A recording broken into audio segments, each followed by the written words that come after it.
Hello viewers, আসসালামু আলাইকুম। Habib graphics school থেকে আপনাদের সবাইকে স্বাগতম।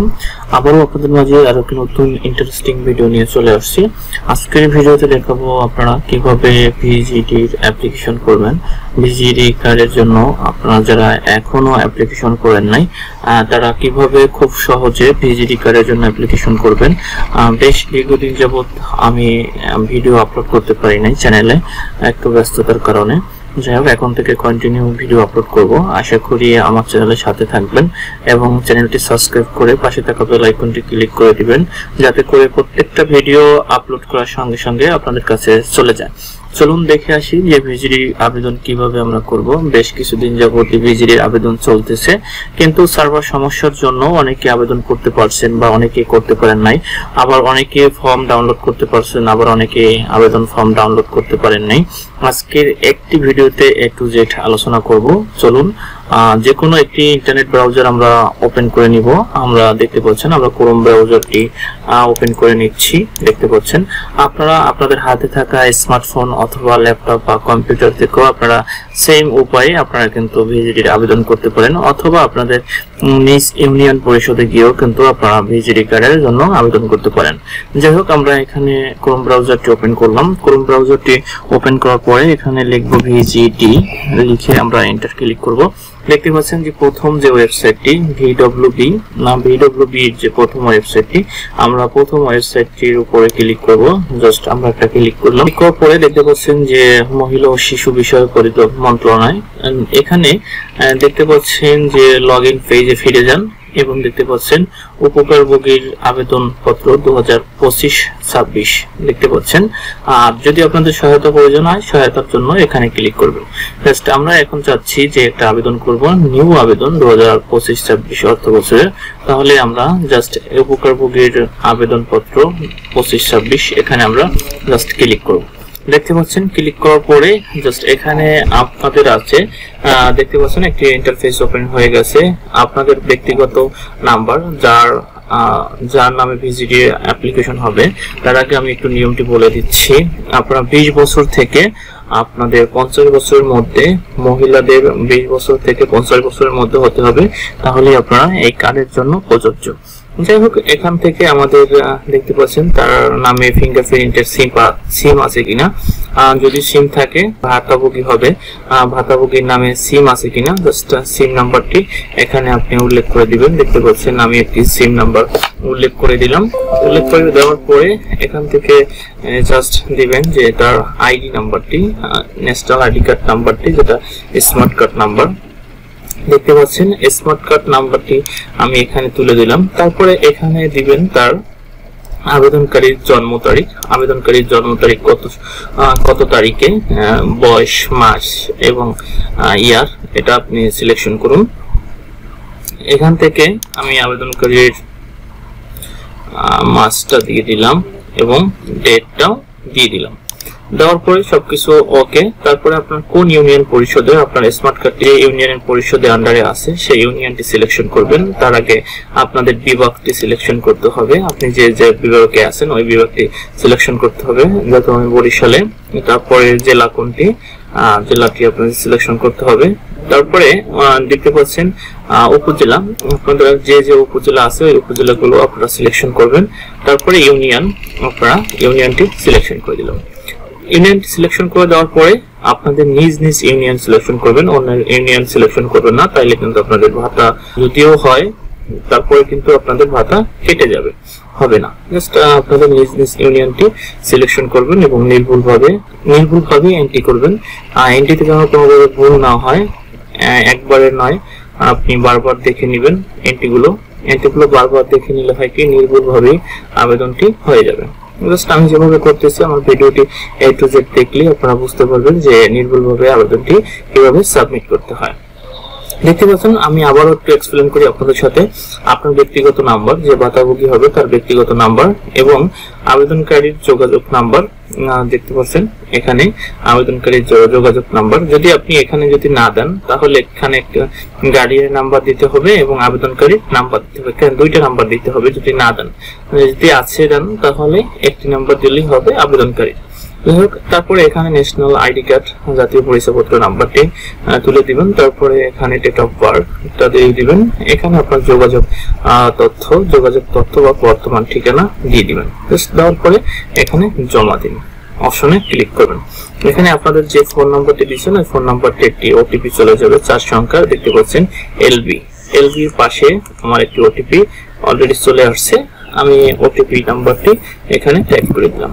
টাইপ করে দেওয়ার পরে এখানে দেখতে পাচ্ছেন মিনিট উঠতেছে, কিন্তু সেকেন্ড উঠতেছে। জাস্ট এই সেকেন্ডের ভিতরে কিন্তু আপনাদের 1 মিনিট টাইম দিবে, 1 মিনিটের ভিতরে কমপ্লিট করতে হবে।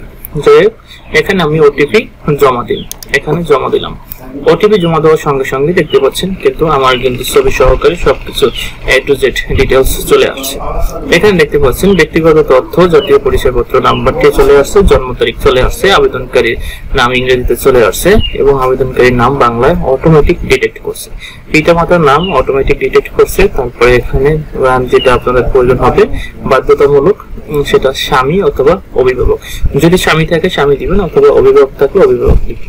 যেহেতু তার ন্যাশনাল আইডি কার্ডে স্বামী দেওয়া ছিল, তাই কিন্তু স্বামী চলে আসছে। দেখতে পাচ্ছেন কালাম হাওলাদার চলে আসছে। যদি স্বামী না থাকে তাহলে অভিভাবক দিয়ে দিতেন। তারপরে এখান থেকে আপনাদের ধর্ম সিলেকশন করতে হবে। ধর্মটা এখান থেকে ইসলাম দিবেন। ধর্ম ইসলাম দেওয়ার পরে এখানে আপনারা দেখতে পাচ্ছেন যোগাযোগ নাম্বারটি অটোমেটিক চলে আসছে, যেহেতু আমরা যোগাযোগ নাম্বারে ওটিপি নিয়েছি।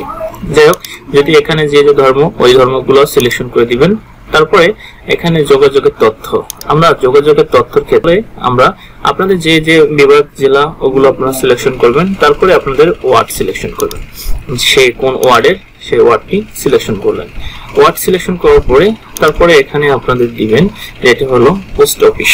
আপনাদের যদি পোস্ট অফিস যেখানে থাকবে সেখানে আপনারা পোস্ট অফিসটা উল্লেখ করে দিবেন। অবশ্যই পোস্ট অফিসটা দিবেন, আর যদিও না দিলেও সমস্যা নাই, যদি দেন তাহলে আপনাদের ক্ষেত্রে একটু ভালো হবে হয়তো, তাই পোস্ট অফিসটা দেওয়ার ট্রাই করবেন। আর যদি না দেন সমস্যা নাই, গ্রাম রবীন্দ্রনগর আপনার যে গ্রামটি আছে ওই গ্রামটি দিবেন। তারপরে এখানে বাড়ির ঠিকানা আপনারা চাইলে দিতে পারেন, অথবা আপনাদের গ্রামটিও যদি আইডি কার্ডের পিছনে থাকে ব্যাক সাইডে, তো ব্যাক সাইডে যেটা থাকবে ওইটা আপনারা উল্লেখ করে দিবেন। যেহেতু ব্যাক সাইডে যদি গ্রামের নাম থাকে গ্রামের নামটি উল্লেখ করে দিবেন, অথবা যদি বাসার নামটি থাকে বা বাড়ির নামটি থাকে বাড়ির নামটি উল্লেখ করে দিবেন। যেহেতু ওয়ার্ড দিবেন, এখানে জাস্ট 3-4টি কাজ, এখানে ওয়ার্ড দিবেন। এখানে যদি পোস্ট অফিস আপনারা দিলেও হবে না দিলেও হবে, তো আমি পোস্ট অফিসটা কেটে দিই, লিখছিলাম বাট এখন কেটে দিলাম আপনাদের বোঝার স্বার্থে। এখানে দেখতে পাচ্ছেন এখানে আমরা 3 নম্বর ওয়ার্ডটি দিলাম 1 এবং গ্রাম দিলাম এটা 2 নম্বর এবং বাড়ির ঠিকানা। এই 3টি অপশন কিন্তু আমাদের এখানে ফিল আপ করতে হবে। জাস্ট এই 3টি অপশন আপনারা মনে রাখবেন। রাখার পরে এটা গেলো আপনাদের বর্তমান ঠিকানা।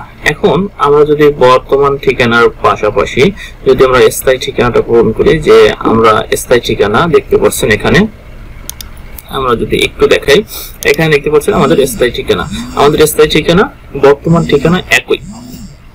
তাহলে আমরা এখানে জাস্ট ক্লিক করব। স্থায়ী ঠিকানা এবং বর্তমান ঠিকানা যদি একই হয় সেক্ষেত্রে আমরা এই যে এখানে টিকমার্ক, জাস্ট এখানে আমরা টিকমার্ক করে দেব। দেখতে পাচ্ছেন অটোমেটিক স্থায়ী ঠিকানা বর্তমান ঠিকানা থেকে স্থায়ী ঠিকানা ফিল আপ হয়ে গেছে। এভাবে থাকবে। এভাবে থাকার পরে আপনারা নিচে চলে আসবেন। আপনারা দেখতে পাচ্ছেন বয়সটা দেখতে পাচ্ছেন 20 থেকে 50 বছর অলরেডি কিন্তু এখানে উল্লেখ করে দিয়েছে। অন্যান্য তথ্য সমূহে 20 থেকে 50 বছর উল্লেখ করে দিয়েছে, অলরেডি তার কিন্তু 45 বছর হয়ে গেছে। তো তারপরে বৈবাহিক অবস্থা, দাদা বৈবাহিক অবস্থা বিবাহিত এভাবে দিয়ে দিবেন এবং পরিবারের সংখ্যা 5 জন 6 জন দিয়ে দিবেন। এভাবে করে আপনার যা কিছু আছে এগুলো হ্যাঁ না এগুলো আপনি দিয়ে দিবেন। কারো বাসার বাড়িতে বিদ্যুৎ সংযোগ আছে কিনা, বাড়িতে প্রত্যেকটা বাড়িতে বিদ্যুৎ সংযোগ থাকে, টিউবওয়েল আছে কিনা, তারপরে 5% নিচে দিবেন জমি, তারপরে এখানে কিশোরী আছে কিনা 15 থেকে 18 বছরের, এটা আপনারা হ্যাঁ দিবেন বা না দিবেন, এটা আপনাদের মতো করে আপনারা পূরণ করে দিবেন। এবং এখানে নিচের 2টি অঙ্গীকারনামা যেগুলো আপনি পূরণ করেছেন এগুলো সবকিছু ঠিক আছে কিনা এবং তাদের একটা কন্ডিশন 2টা আপনারা পূরণ করে দিবেন। এবং এর পাশেও আপনাদের জাস্ট হ্যাঁ না আপনারা যেটা আপনাদের সাথে মিলবে আপনারা জাস্ট ওইটা দিয়ে দিবেন। আমি যেহেতু দিয়ে দিচ্ছি যেটা মিলে, দেখতে পাচ্ছেন ঘর দিলাম আমি টিনের ঘর দিতে দিলাম। তারপরে বিদ্যুতিক পাখা আছে কিনা, আমরা বিদ্যুতিক পাখা আছে, প্রত্যেকটা ঘরে কম বেশি আছে, তারপরে এখানে গ্রামের বিদ্যুৎ আছে কিনা, অবশ্যই আছে। তারপরে এখানে তার পেশা কি, যে আয় করে বা যে অভিভাবক, যে উপার্জনকারী পেশা কি, উপার্জনকারী পেশা এখানে কৃষি শ্রম দিয়ে দিলাম। তারপরে এখান থেকে আপনি স্থায়ী আয়ের উৎস কি, এগুলো আপনি হ্যাঁ না যেগুলো আপনার সাথে মিলবে জাস্ট সেগুলো দিয়ে দিবেন। জাস্ট ওগুলো দিয়ে দিলে আপনাদের এনাফ। তারপরে আপনি চাইলে একটু ফর্মটা রিভিউ করতে পারেন যে আপনার কোথাও ভুল আছে কিনা। আপনাদের জাস্ট এখান থেকে যেটা প্রয়োজন হবে সেটা হলো আপনাদের এই 3টা ঠিকানা কিন্তু খুব গুরুত্বপূর্ণ, এবং আপনাদের এইখানে কিছু তথ্য আপনাদের সাথে যেটা মিলবে আপনারা ওইটা দিয়ে দিবেন। সবকিছু দেওয়ার পরে ঠিকঠাক থাকলে আপনারা এখান থেকে সংরক্ষণ করুন।